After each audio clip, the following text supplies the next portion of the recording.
federal government spent over $66 billion on illegal immigrants in 2023. According to the Federation for American Immigration. Does anyone here want to guess how much we've spent on homeless veterans in 23? $3 billion. Anyone see a problem with that? 66 on illegals, $3 billion on people who laid down their lives for this country.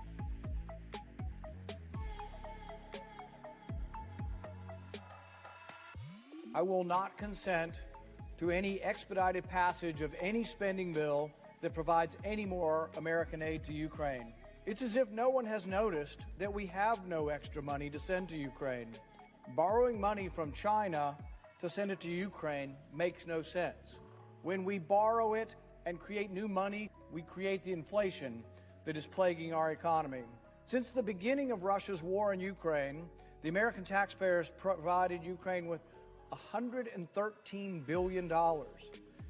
Over the 583 days of war, that averages $6.8 billion per month, or $223 million per day.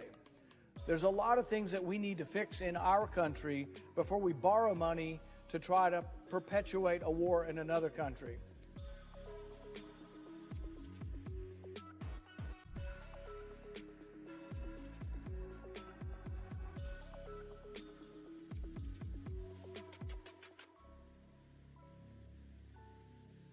We do have some breaking news. The House has passed a $95 billion aid package that would support Ukraine, Israel, and Taiwan. $61 billion of this going to Ukraine, about $26 billion of it going to Israel, just over $8 billion of it going to counter China's actions in the Indo-Pacific.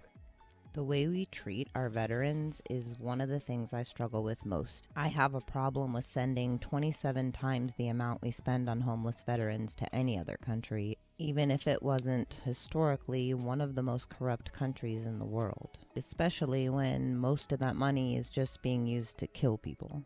And China is one of our largest debt holders, which means we are borrowing money from China to fight China. $8 billion of it going to counter China's actions in the Indo-Pacific. Through my research, I've grown increasingly curious about our obsession with Israel. We were sending them billions of taxpayer dollars every year way before the conflict escalated. Also more than we spend on homeless veterans, but why? I'm curious how many of us have ever really tried to answer this question. Israel and the United States have a special relationship. Unprecedented. So special that Israel gets more than half of all U.S. foreign aid. Simply put, the U.S. gives Israel money. Lots of it. Grand total of $121 billion and counting. Unlike U.S. aid to most other countries, money to Israel is given primarily to its military.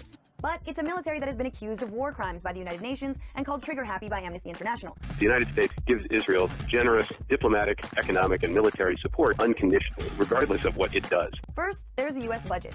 Congress gives Israel on average $3 billion a year of U.S. taxpayers' money. Uncle Sam also doles out more aid by funding military research programs. In 2014, $504 million went to joint U.S.-Israeli military research and to the development of anti-rocket defense systems. One of those systems, Iron Dome, has cost the U.S. $720 million. Then there are the additional multi-million-dollar weapons deals. We're talking hundreds of millions of dollars here. And a billion-dollar U.S. weapons stockpile that Israel can access in times of emergency. With the U.S.'s help, Israel has one of the most advanced militaries and is one of the top 10 arms dealers in the world. Guess who's one of its biggest customers? The United States. The relationship is lucrative. Talk about friends with benefits. Is all this money actually helping to end the Israeli-Palestinian conflict?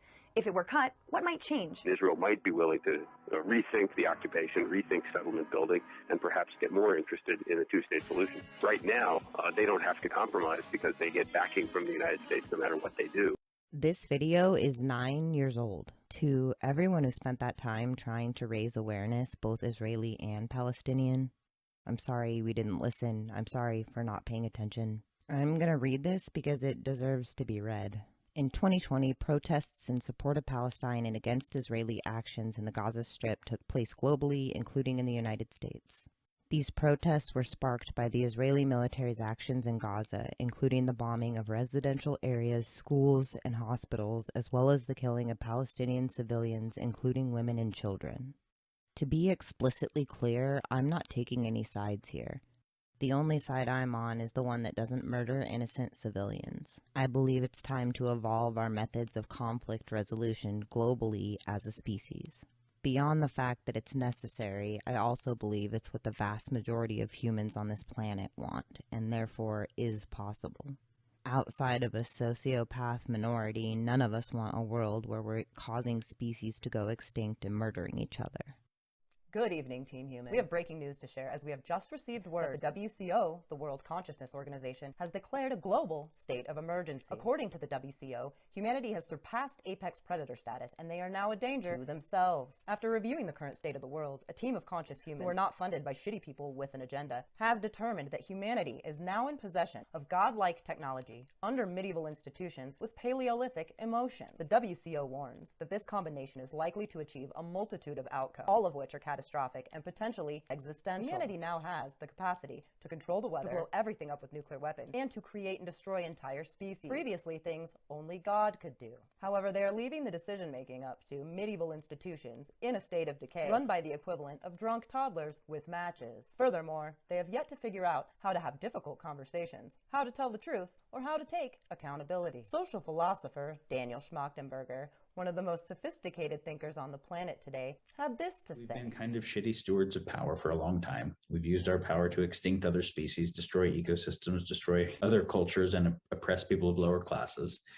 If you continue to be equally shitty stewards of power with exponential tech, everything blows up. You ruin the planet and you have wars that nobody wins and can make it through.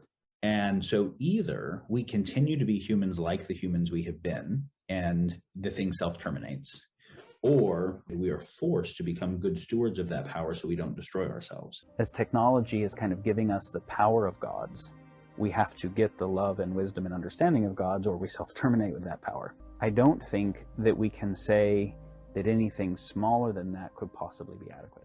May sound unpopular, but it's not easy being Israel's ally. Ask the United States of America, they know. Often called Israel's best friend, America provides Israel billions of dollars in aid annually. It backs Israel's military offensives publicly, blocks United Nations Security Council resolutions against Israel consistently. In return, Israel protects American interests in West Asia. It shares intelligence on Islamic terrorism. It provides cutting-edge military technology. Plus, pro-Israel lobbies donate large sums of money to American politicians and influence policy. On Monday, U.S. President Joe Biden dialed Israel's Prime Minister Benjamin Netanyahu. What's making headlines from the White House readout of the phone call is this statement. He encouraged Israel to make every effort to ensure the protection of innocent civilians.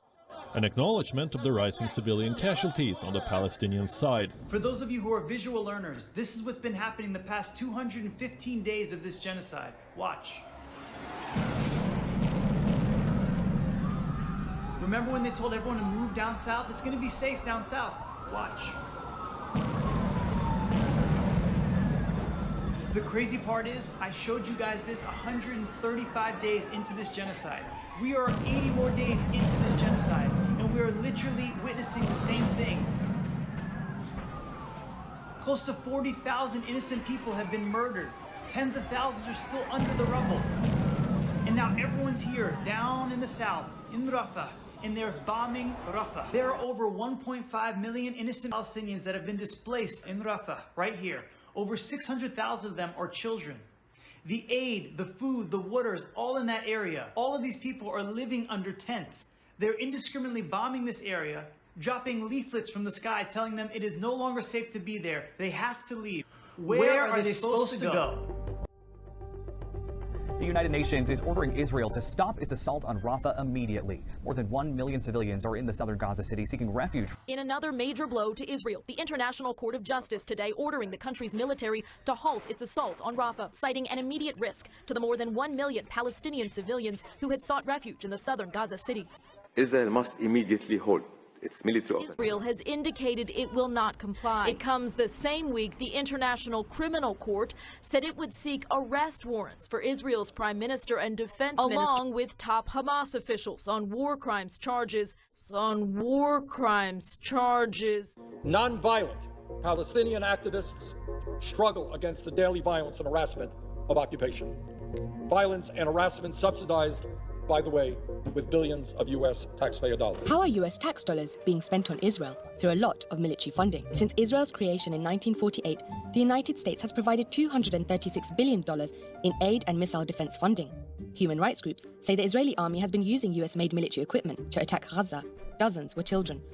It's why people are increasingly asking, why does the US continue to be complicit in Israel's violation of human rights? To put this military assistance in perspective, annually, it's $1 billion more aid than the US spent in the fight against the climate crisis. This hefty US military assistance ensures Israel's military is one of the most technologically sophisticated in the world. I came across some disturbing content while researching these conflicts, but I chose not to show it because these issues are already polarizing enough, and that's not an energy that I want to add to. Weaponizing violent countries and enabling their continued destruction of life is out of integrity with my morals, values, and ethics. I am opposed to funding these endeavors. I want my voice to be heard, and I know I'm not alone. How many civilians do you believe you've killed? We don't have exact figures, as you know, it's the fog of war. But you've got exact numbers for Hamas terrorists you've killed. Why wouldn't you know how many civilians you've killed? Because obviously our focus is to go after the Hamas terrorists. And hang on, that does imply that you're putting a bigger premium on killing Hamas terrorists in terms of numbers and accountability than you are on innocent civilians. I don't have that information to give you, Piers. If I did, I would. You literally no idea how many civilians you've been killing. I can tell you definitively that our aim is to go after. The government doesn't have money. It's our money, which means this is our karma. The uncomfortable truth is that most of our supplemental tax dollars are being sent out of the country and being spent in ways that oppress and destroy human lives. These are our weapons being used to kill children, bought with money that we work hard for and then send to the government to provide for our welfare, not someone else's warfare. The DoD also receives over half of supplemental appropriations, which are funds outside the budget that are designed to be used for needs that come up after the budget is decided. They'd received almost 55% as of September in 2023. 32.3% went to the U.S. Agency for International Development, and 8.8% went to the Department of State, primarily for refugee assistance and foreign military financing. The remaining funds appropriated to other U.S. government agencies made up less than 5% of the total, which means less than 5% went to us. So what does it look like when they spend money on us?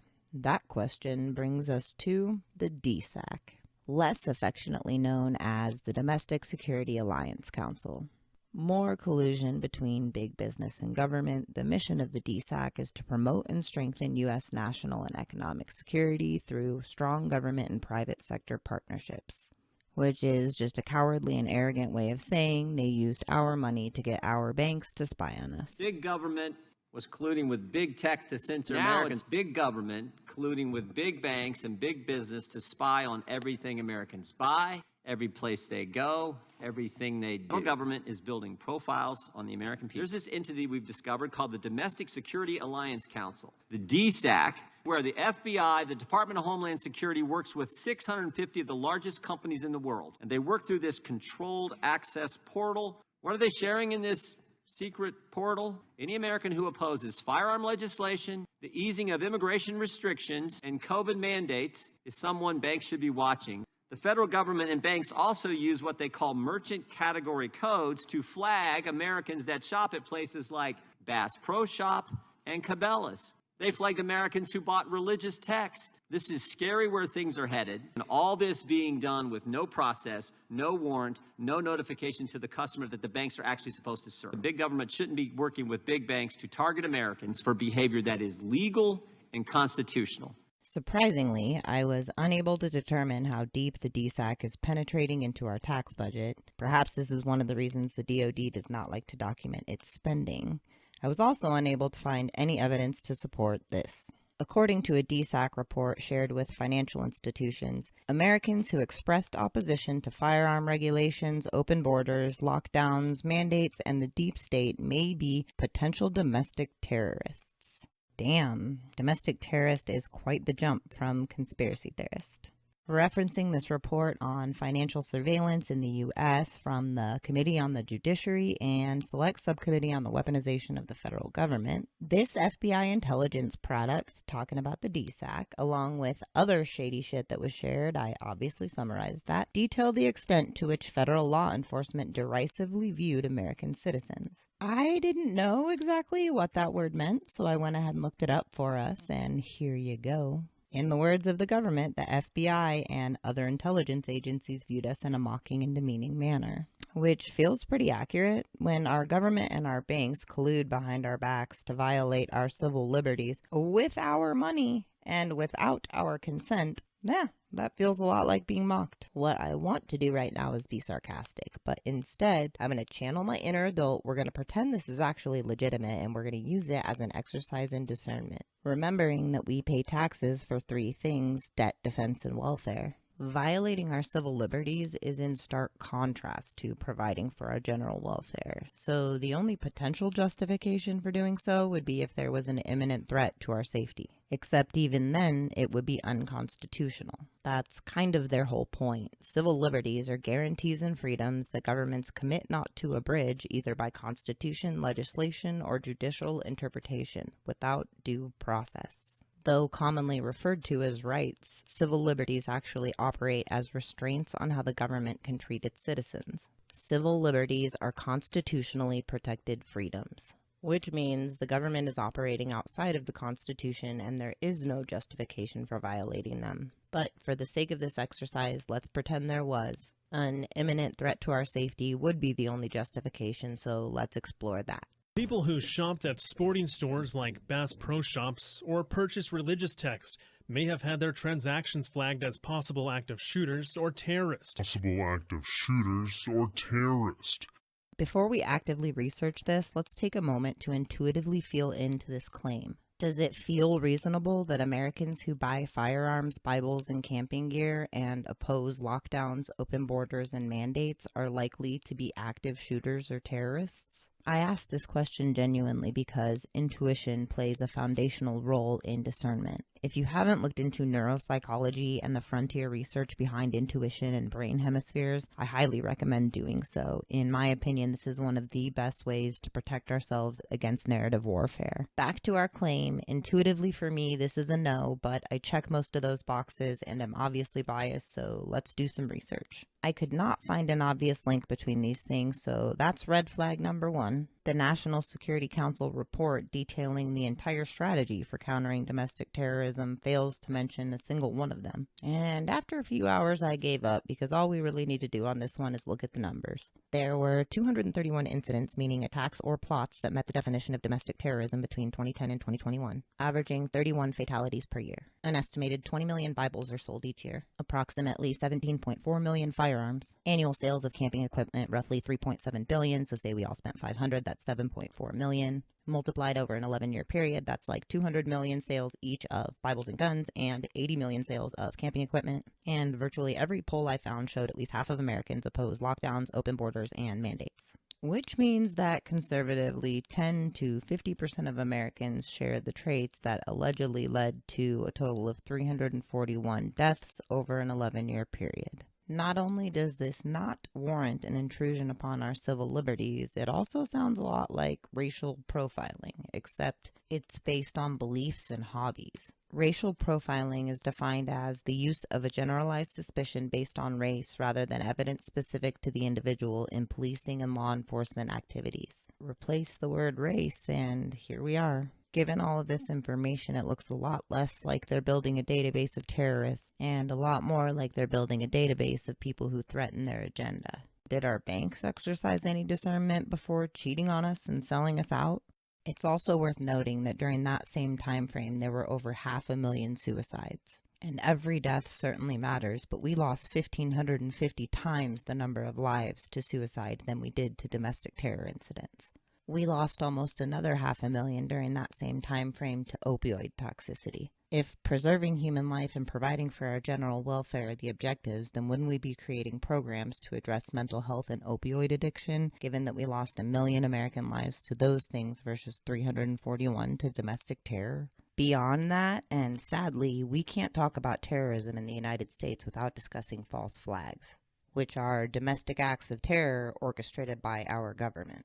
The FBI has repeatedly encouraged and sometimes paid Muslims to commit terrorist attacks. The FBI never informs the public that it concocted the plan. It simply takes credit for keeping the public safe. This effectively raises a false flag on the American people and keeps the citizens fearful of terror groups while erroneously reinforcing the notion that the FBI is capturing terrorists. U.S. Attorney General Eric Holder says these FBI operations are not entrapment and are essential in fighting terrorism. Human Rights Watch argues that the FBI targets those with mental problems, of low intelligence, or who are otherwise vulnerable. In the 27 cases that Human Rights Watch reviewed, half of the convictions resulted from a government sting operation, and in 30% of those cases, the undercover agent played an active role in the plot.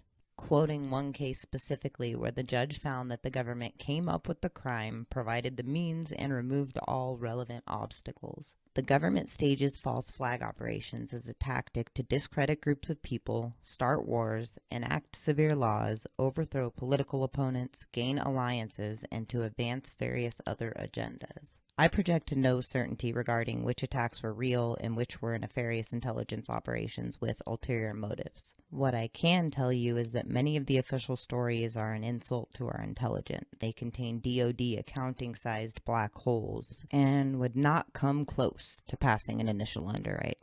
Uh-oh. When you want to help people, you tell them the truth. When you want to help yourself, you tell them what you want them to believe. And regarding the 400,000 opioid deaths, pharmaceutical companies put every bit of effort into planning their strategy as any domestic terrorist. They knew they were killing people. Does it make it different that they were motivated by profit instead of hate? Our regulatory agencies were also aware. Are they not complicit? Patriot Act defines domestic terrorism as an attempt to intimidate or coerce a civilian population, to influence the policy of a government by intimidation or coercion, or to affect the conduct of a government by mass destruction, assassination, or kidnapping. Sounds pretty much like Big Pharma's opioid playbook, and their Vioxx playbook, and their Factor 8 playbook, where they killed 3,000 people and gave kids AIDS.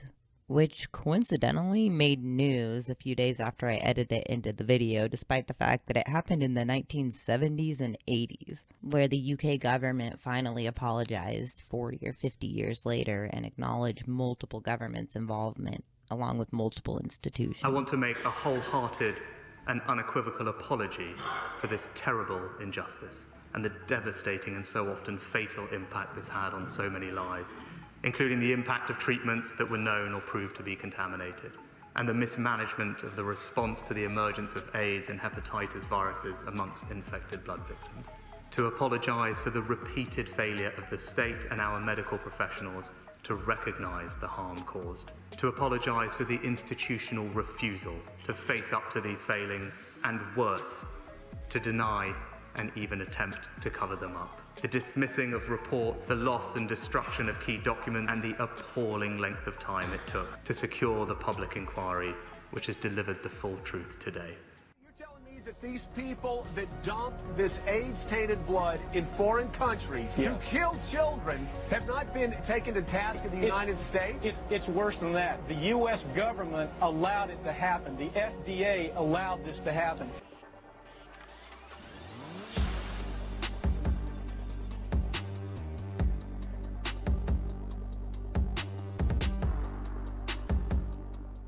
Pharma is so committed to our well-being that they don't let killing people get in the way of creating profitable chemicals that we will need for the rest of our lives to manage our diseases. They even let us pay for it twice. Many don't know this, but the U.S. government and U.S. taxpayers specifically spend tens of millions of dollars in research and development of pharmaceutical drugs. Now, Gilead is the pharmaceutical company that developed this drug. The United States government actually has the patent for this drug. But guess what? Gilead has been selling the drug, profiting from the drug, and the United States government, even though it has the patent, has not profited at all. They have not collected a single penny. The drug's name is Truvada. It earned $3 billion last year alone. So Gilead, which enjoys a U.S. monopoly on Truvada, charges between $1,600 and $2,000 for a month's supply of a pill that can be manufactured for a fraction of that amount. That doesn't make any sense at all. The logic of giving drug companies monopolies was there's so much research and development, so many expenses, except we put the money into research and development. Well, then shouldn't we get the profits? Taxpayers pay to develop those drugs. And Big Pharma made $70 to $80 billion. And then they jacked up prices sometimes as high as 2,000%. Cost taxpayers $12 billion. Industry makes $70 billion. Nobody's doing anything about it.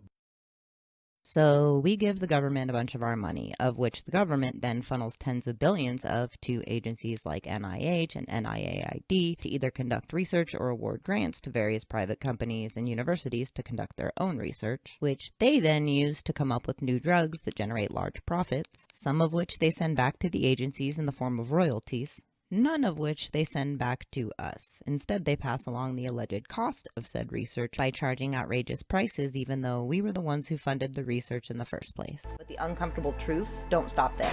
Open your eyes. It's looking a lot like we around with the bat coronavirus and found out what happened. As you can see, the more you fuck around, the more you're gonna find out. When we increased it for human infectivity and then left the lid off and caused a pandemic. I'm pretty convinced it came out of U.S. lab biotechnology, not out of nature. I said we. A lot of you might be like, Wasn't me? We might not have been the ones snatching bats out of caves or doing the petri dish thing, but we funded it. A paper called The Proximal Origins of COVID-19, one of the most influential scientific articles in history. It's January 27th, when Fauci learned that the NIH had funded the Wuhan Institute of Virology. And then we insulted the intelligence of perfectly reasonable people and gaslit them for asking questions. Journalists and scientists routinely dismissed the lab leak hypothesis as a crackpot theory up until the summer of 2021, when science journalist Nicholas Wade published an influential article and a viral rant by Jon Stewart. The disease is the same name as the lab. Pushed it into the mainstream. Up until that point, social media platforms had been removing or throttling posts that took it seriously, which prevented us from reverse engineering it and understanding the mechanism before it killed millions of people and left millions of others with brain damage. And I'm not talking about the sarcastic kind of brain damage, I'm talking about the level of executive dysfunction that caused some of us to have to close our businesses. A new report from the CDC finds millions are being impacted by long COVID. 3 years after the start of the pandemic, some 16 million Americans have long COVID. An estimated 4 million people say long COVID has significantly reduced their ability to carry out day-to-day activities. For many of them, that includes their jobs. Evidence continues to mount about the association of brain damage and COVID-19.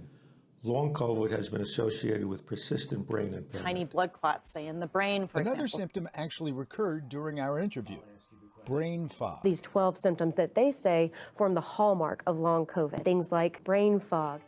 Inflammation in the brain can cause dysregulation of a number of different cell types and have lasting consequences to cognitive function. Really worried about a neurological health crisis. And I think we're watching that unfold right now. The rates of persistent cognitive symptoms is frankly alarming. Millions of people suffering. And that is something that we should all be paying a lot of attention to. It's debilitating. People are not returning to their previous level of function. This is a neurological health crisis.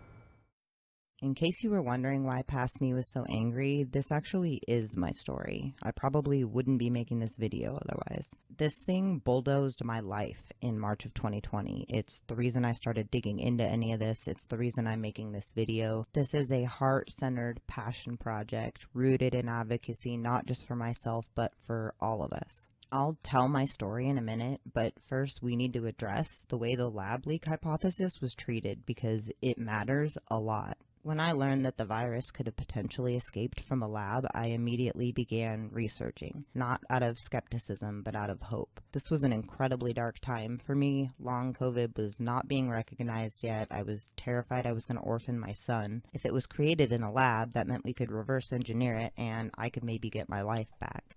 Viruses have been escaping from labs for as long as we've been creating viruses in labs, and people were dying. What sane society would fail to investigate the origin in order to save its people? Mister, can I get a 10-4? Do you agree that there's a monster at the front door, ready to bang it down, swallow up the town, put the children up for ransom, yeah, and make himself a crown? Mister, yeah, do you agree that there's someone in this village just that stole our apple seed? The ocean's drying up, but constellations are corrupt. All I can hear is this sound, yeah, yeah. All I can hear is this sound. The lab escape version is so freaking likely. The logical next step is whether the US contributed to this pandemic starting. Researchers in the Chinese government were on US government payroll. Consequences are enormous. Scientific debate about the origins of COVID was actively suppressed. One's tempted to use the word conspiracy. Anthony Fauci is shooting down theories that the coronavirus was man-made. I don't get what they're talking about. I created it. That's right. You let it loose. I was in my kitchen. Gain of function. Here we come. Flatly contradicted by his literal words. I'm almost have to laugh at that. That's totally bizarre. This was a spillover from an animal species to a human. Strongly suggesting that, in fact, it was a natural occurrence. Very strongly. Strongly favors a natural occurrence. I wasn't leaning totally strongly one way or the other. EcoHealth Alliance, a U.S. nonprofit that obtained public funding to conduct research on bat coronaviruses in Wuhan, China, caught actively misleading Pentagon officials about the nature of the experimentation. Peter Daszak, the head of EcoHealth Alliance, advised colleagues to deceive regulators. A group of elite scientists deliberately lied to U.S. security officials in order to spend American tax dollars performing risky experiments under substandard laboratory conditions in a notoriously secretive, authoritarian foreign country. Implicitly applied the phrase conspiracy theory, calling the lab leak a racist theory. This could not have been artificially or deliberately manipulated. Classified intel reports saying that the U.S. Department of Energy has assessed that the source of the COVID-19 pandemic likely came from a China lab leak. The NIH has not ever and does not now fund gain of function research in the Wuhan Institute. Do they fund Dr. Baric? We do not fund. Do you fund Dr. Baric's gain of function research?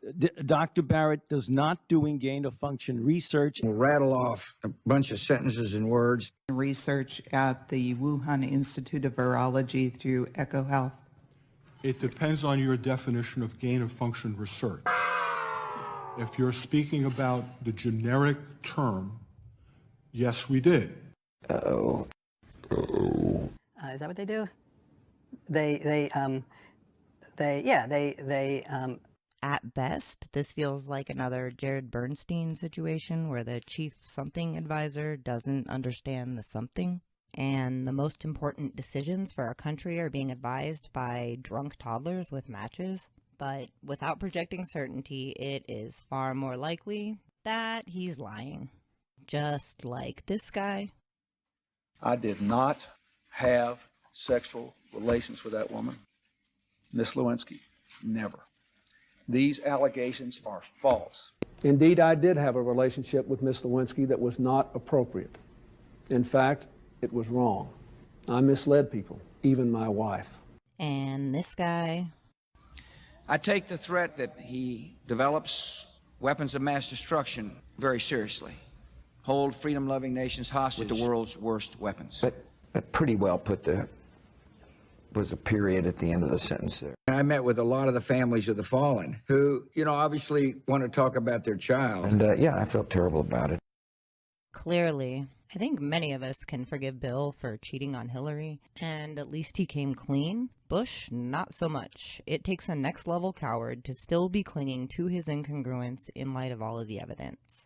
They all do it, and we let them. I'm gonna go ahead and suggest that maybe we should stop. I have no desire to be led by, nor to leave the health of my country in the hands of someone who doesn't have the spine to tell the truth and take accountability when they screw up. I see that as weakness. Lying is easy. Telling the truth is hard. Radical accountability is hard. I'm getting worked up. We gotta move on. So, shortly after the lab leak hypothesis was moving from conspiracy theory to controversy, the campaign to shame people for doing their own research began. People tried to get informed about that. Other people shamed them. They would say, please tell me you're not going to do your own research.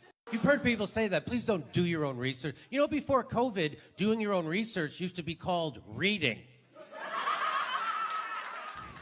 This is the Pentagon, which spends almost $1 billion a year just on advertising, propaganda, the selling of war. There are Pentagon contracts with news organizations in terms of how to manipulate the news. Intelligence is used to manipulate public opinion, which is a violation of the charter of any intelligence organization. One way to not find those solutions is to try and centrally control one particular narrative and shut down anyone who dissents. Right there on the GDI website is a 2020 blog, still standing, unedited, no footnote, about the, quote, Wuhan lab conspiracy theory about the origins of COVID-19 and how cutting off ads to these fringe sites and their outer networks is the first action needed. It would be bad enough if there were mysterious, unaccountable organizations funded by government money deciding what was true and what was not true in some kind of fact-checking operation. Central to this is the co-opting and spinning of a media regarded as the freest in the world. If we journalists, including myself, had right from the get-go, from the opening pop, had started asking the kind of tough,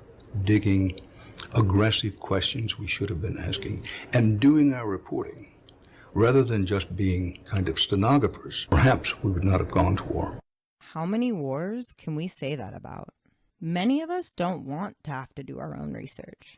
But when the entire profession dedicated to keeping us informed is captured by our captured government, what choice do we have? That said, as someone pretty well trained in doing their own research, I'll be the first to acknowledge that it's not easy. Between lazy journalism, media capture, government propaganda, search engine algorithms, political sensationalism, our information ecology is an actual dumpster fire. And navigating it requires skill and determination beyond what I think most people realize. It means realizing the extent of your own ignorance. Most of the time. Debunking the lab leak, a toddler could have done better journalism. Probably even a drunk one.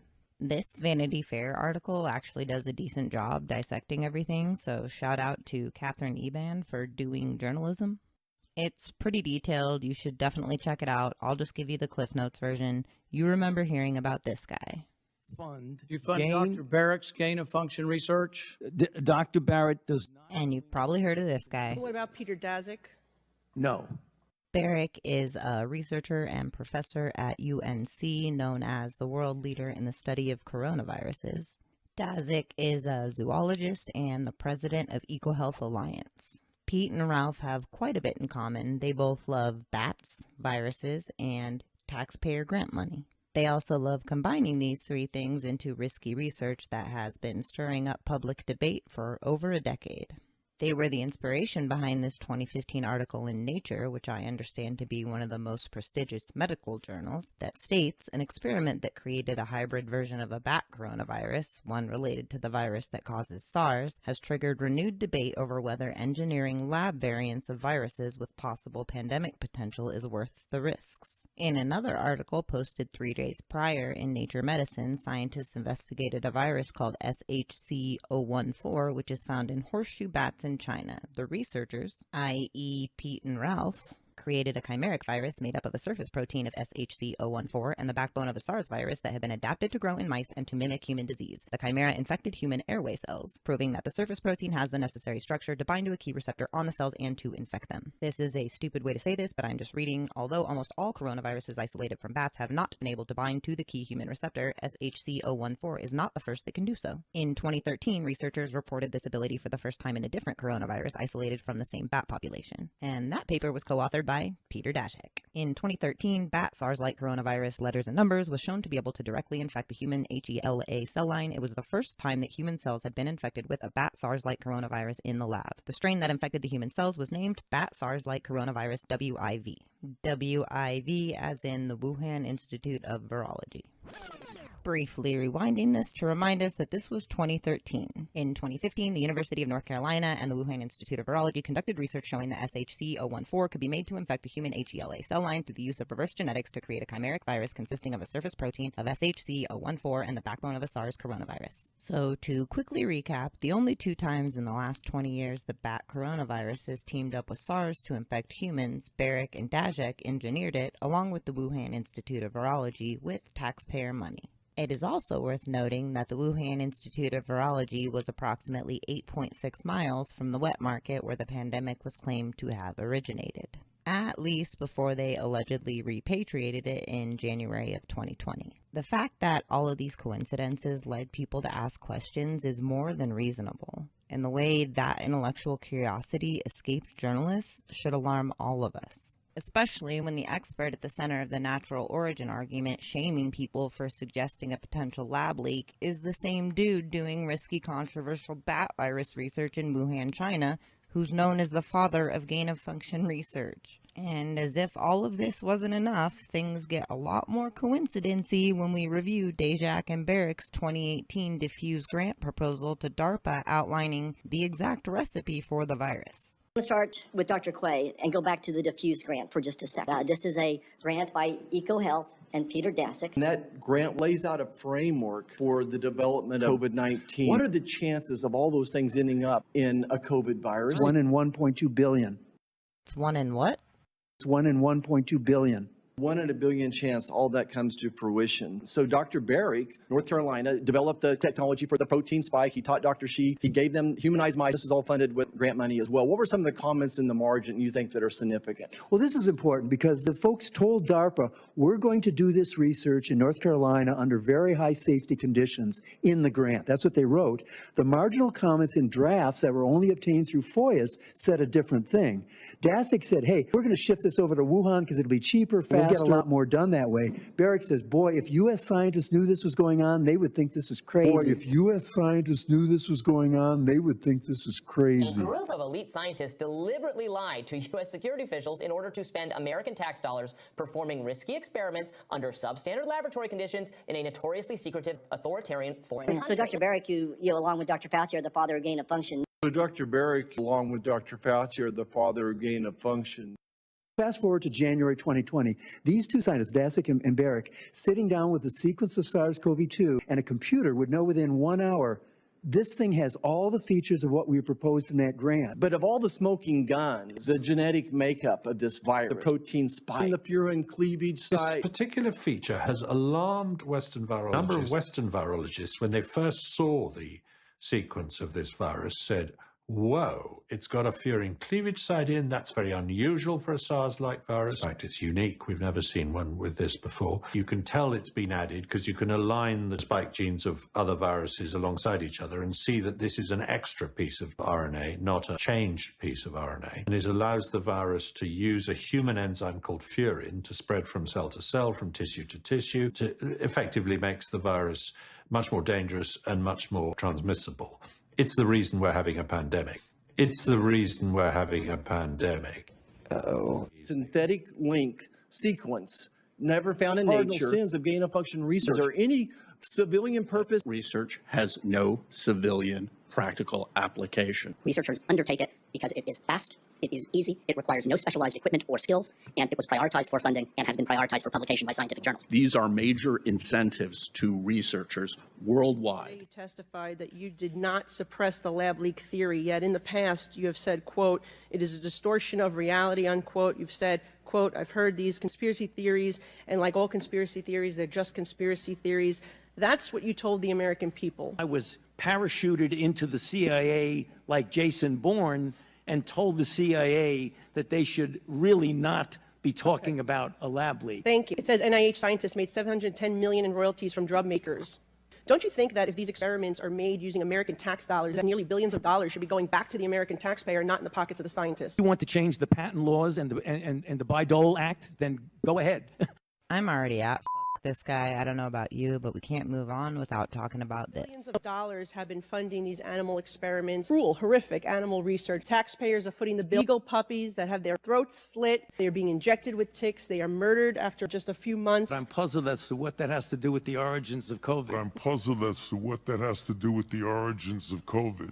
I don't know, Fauci. Maybe because a dude that would torture and murder beagle puppies is the same kind of dude that would weaponize a bat virus that killed millions of people. The NIH website says they choose beagles because they're small and docile. That means they are easy to abuse. They took healthy beagles, infected them with parasites, strapping devices to them that allow flies to eat them alive, and then they killed the dogs at the end of the study, even though they could have been rehabilitated and adopted out. The FDA says that testing on dogs is not necessary. How can something like this happen at taxpayer expense? Researching this video has taken me down hundreds of dark rabbit holes, but I refuse to bury my head in the sand. These beagles have no advocate, they have no voice, and neither do our kids. The world they inherit is our responsibility. Torturing puppies is heartless and insane, and I want nothing to do with it. Beyond that, we're fucking broke. What kind of humans borrow money to do shit like this? We spent $2 million to inject dogs with cocaine. What reason would there ever be to do that? We are borrowing money to cause animals to suffer while taxpayers suffer because we don't have the money to help them? Just look at long COVID, it is terrible. In the US so far, there's been 16 million people, mostly young people, in their 20s, their 30s, their 40s. You hear some stories, they are horrible. Somebody who used to be able to jog 5 kilometers can barely walk now because the lung damage, which is permanent, is very profound. And 4 million Americans out of job right now because of long COVID. Think about the impact it has on them as people, their families, and on the economy. Over the last 2 years, the federal government approved a historic $5 trillion in pandemic assistance for struggling Americans, small businesses, and healthcare providers. Between 5 and 30% of persons with COVID-19 will experience some form of long COVID. These health consequences represent a substantial impact on our patients, but also a substantial impact on our healthcare system. Can we expect to see more funding of research in this area? That's a great question. Let's break down what we just heard and do some taxpayer math and find out. There are approximately 16 million Americans whose lives have been bulldozed by long COVID, leaving 4 million of us unable to work, and $5 trillion in federal funding approved for tax-paying Americans struggling with COVID. For perspective, our current population is 334 million, which means nearly 5% of Americans are suffering with long COVID. The impact is significant. Many of us are in our 20s, 30s, and 40s. 5 to 30% of Americans with COVID-19 are likely to experience some form of long COVID, which represents a substantial impact on affected Americans and also a substantial impact on our healthcare system and our economy. It feels like something like this is one of the reasons we pay taxes, especially since providing for our general welfare is why they exist. The Constitution doesn't say shit about collecting taxes to engineer bat viruses that hijack the lives of Americans and prevent them from being able to work. Research into long COVID, which is actually getting a substantial funding boost. The National Institute of Health announced it will add more than $500 million. Million with an M. To the budget of a nationwide long COVID initiative. The program already had a budget of more than $1 billion. That was a B, but $1 billion, as in one. States will demonstrate our continued enduring commitment to Ukraine with the announcement of over $3 billion. $95 billion in foreign aid for Ukraine, Israel, and other U.S. allies. $61 billion of this going to Ukraine, $26 billion of it going to Israel, just over $8 billion of it going to counter China's actions in the Indo-Pacific. Just the past year, Congress has sent $113 billion to Ukraine. Take improper payments, for example, which cost the U.S. $247 billion in 2022. These refer to payments that were made incorrectly by the government. More than $1 billion sent to dead Americans here. How does that even happen?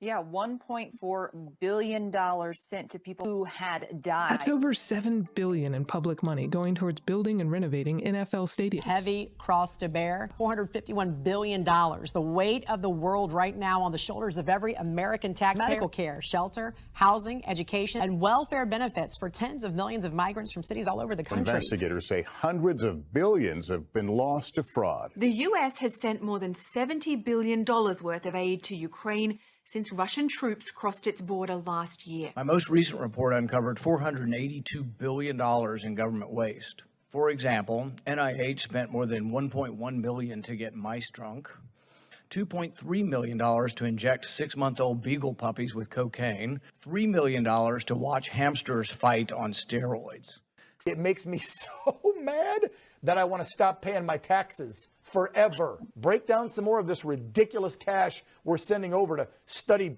frickin' cats on a treadmill. We're giving $200 billion to Ukraine. We're paying their pensions. We're paying their health care. Do people under 35, do you have pensions that the government's paying for right now? You do not. Do you have full health care? You do not. It's going to deliver much needed humanitarian assistance as well as food, water, medicine, shelter, and other aid to Ukrainians displaced by Russia's war. Whose war? Russia's war. Russia's war. And we're sending them food? It's also going to help schools and hospitals open. It's going to allow pensions and social support to be paid to the Ukrainian people so they have something in their pocket. Sir, can you tell me which country you're the president of? Yes, I can. In one word. I was the foot. What? Are you sure you should, be in charge of a country? President, I don't know that for a fact. Leading the charge to account for every hard-earned taxpayer dollar sent to China and Russia. 1, I thought we were supposed to hate them. And 2, why are we sending foreign aid to a country that we are borrowing a shit ton of money from at interest? We've tracked 1.3 billion taxpayer dollars spent in the past 5 years. The purpose of this little video montage was to explore the things our government is prioritizing when it comes to our tax dollars, in order to gain some perspective regarding where we fall on that list. The data isn't comprehensive. It's kind of an oranges to grapefruit situation. Everything but the stadium spending took place in the last 5 years, though, and most of it in the last 2. It serves for the purpose of this comparison just fine. Plus, a little comment for the margins. This information is way harder to find than it should be. It feels more like a legal discovery situation than a transparent government being accountable to its people situation. Anyway, our government appears to be far more concerned with the general welfare of people in other countries than it is with ours. And these countries have their own tax bases, meaning their government taxes them on their income. I guess I don't understand why we're sending our income taxes to countries whose people pay income tax. We gave more than $26 billion to Israel in just the last year, compared to $1.5 billion for long COVID research in the last 4. There are 16 million Americans suffering with long COVID, and Israel's entire population is less than 10 million, which is about twice the number of people we have out of work with long COVID, many in their 20s, 30s, and 40s in their working prime. You would think the government would at least care about that piece. That's got to put a damper on all this foreign charity. But it appears they don't, and that brings us to observation number 2. We not only fail to make the priority list, it appears they would rather pay for literally anything else. Getting monkeys high on meth, making cats do cardio after snipping their brainstems, forest camo for Afghan soldiers in the desert, drunk mice, pigeon casinos, torturing and murdering puppies, hamster fight clubs, getting dogs high on cocaine. It appears we fall somewhere in between animal torture and football stadiums. Which brings us to observation number 3. $515 million is a substantial amount of money when it's spent to help disabled Americans. But $1 trillion is chump change when the government loses it, improperly spends it, or accidentally transfers it to rich people. But now investigators say hundreds of billions have been lost to fraud as the federal government approved a historic $5 trillion in pandemic assistance for struggling Americans. I would consider somebody disabled by COVID to be a struggling American, so why is only $1.5 billion out of 5,000 billion being spent to help us? $1 trillion is literally 1,000 billions. A trillion is a 1 with 12 zeros after it. It is a huge number. If you settle down to count to $1 trillion without pausing to sleep, eat, or visit the toilet, one number a second, it would take you more than 30,000 years. $1 trillion stacked on top of each other would reach nearly 60,000 miles into space. With $1 trillion, you could buy any company in the world outright. You could pay off Russia's entire external debt twice with change. Which raises a question. If such a huge amount of money is being stolen, where is it? No fucking clue, but I do know where some of 350 billion of it went. And all I see is propaganda. And all I see is propaganda. These days, this is what your kids' TikTok feeds are looking like.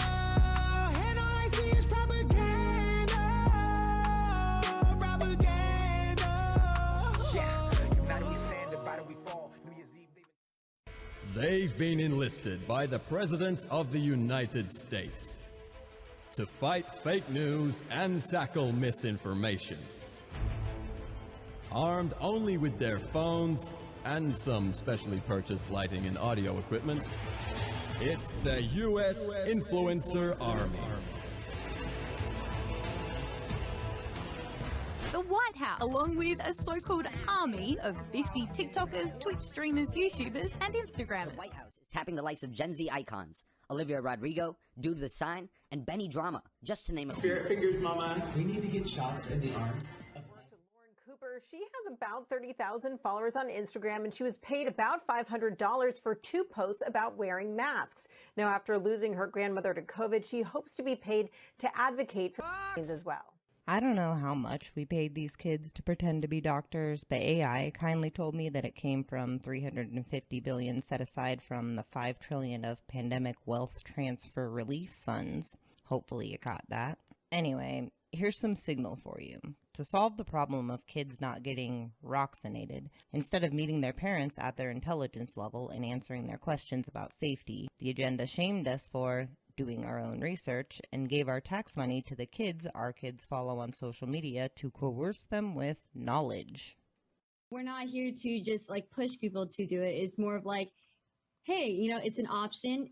A lot of people are considering it as well. And if you need some knowledge or if you feel like you don't know anything about it, we're here to help you and hopefully guide you to take the choices that lead you to hopefully less COVID going around. I'm not here to shame this girl. This is how she gets paid. I'm sure they told her she was saving grandma, and I've taught my kid how to discern propaganda. I think it was a desperate and ethically bankrupt move by our government. Propaganda is not a substitute for intellectual discourse. This was an incredibly risky decision for some of us. I was really sick by the time they rolled out. The thought of being forced to inject my body with more of the thing that had stolen not just my health but my life was terrifying. Being told that science was certain that thing was safe felt wildly inaccurate and gaslighty. When that wasn't enough for me and I was shamed for not wanting it, I felt really let down by humanity.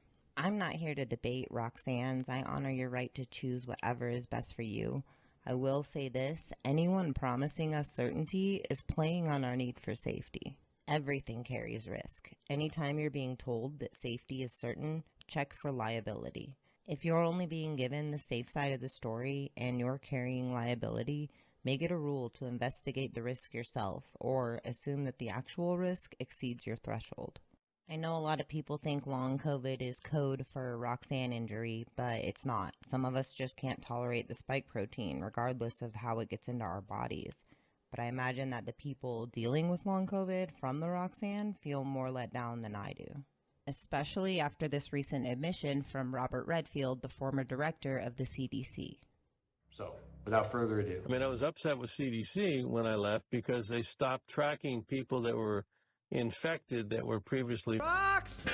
So, if you didn't track it, well, because then you couldn't report that there were people that got infected.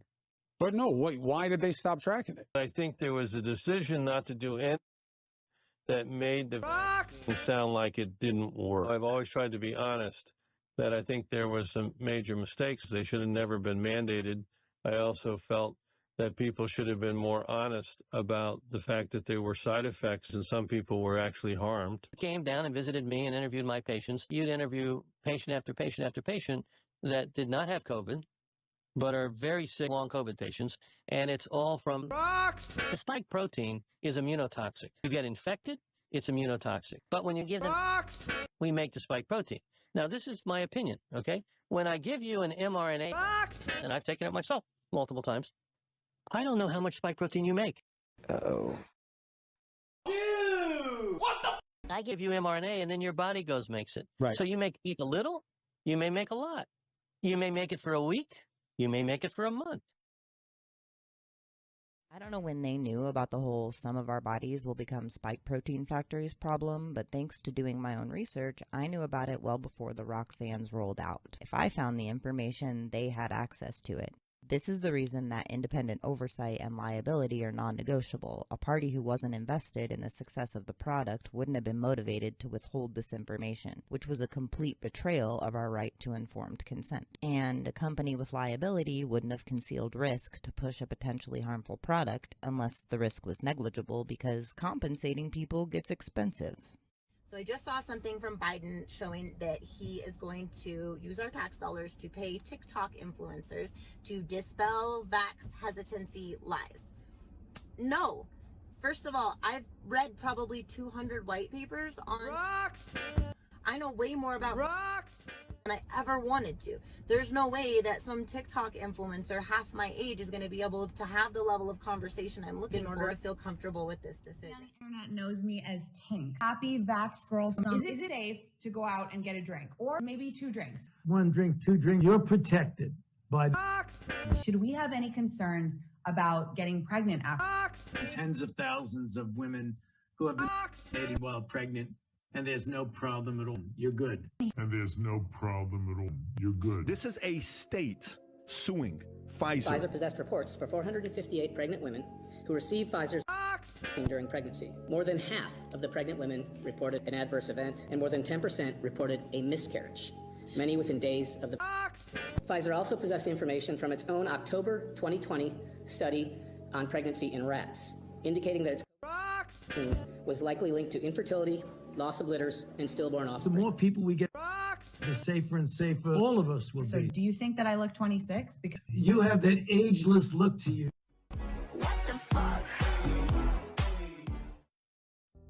Government propaganda aimed at our children sounded like some Nazi shit, so I researched it, and it's pretty much straight out of the Nazi playbook. Apparently not giving a shit about how cringe and desperate it sounded, it was a strategy that Hitler often bragged about. The Nazi Party took advantage of children's ignorance, targeting them with propaganda designed to influence the values and beliefs of the next generation. This is gross. Adults think you're an asshole, so you go after kids, who are so easily influenced that doing so should be treated with reverence. Instead, Hitler's success in using kids as low-hanging fruit seems to have inspired the White House to do the same. They have increasingly made use of this tactic, using influencers to push various agendas like Roxanne's Ukraine war propaganda and military recruitment. And Biden's re-election campaign, which probably shouldn't be a thing, plans to lean on hundreds of social media influencers who may soon have their own briefing room at the White House. I am wildly opposed to a market-captured, animal-torturing, war-obsessed government coming after my kids' agency, and I have no shame in refusing to pay for it. If something is good for us, why would you need to spend billions of dollars to manipulate our kids to do it? And if it's safe enough to coerce my kid to do it, then why won't anybody take liability?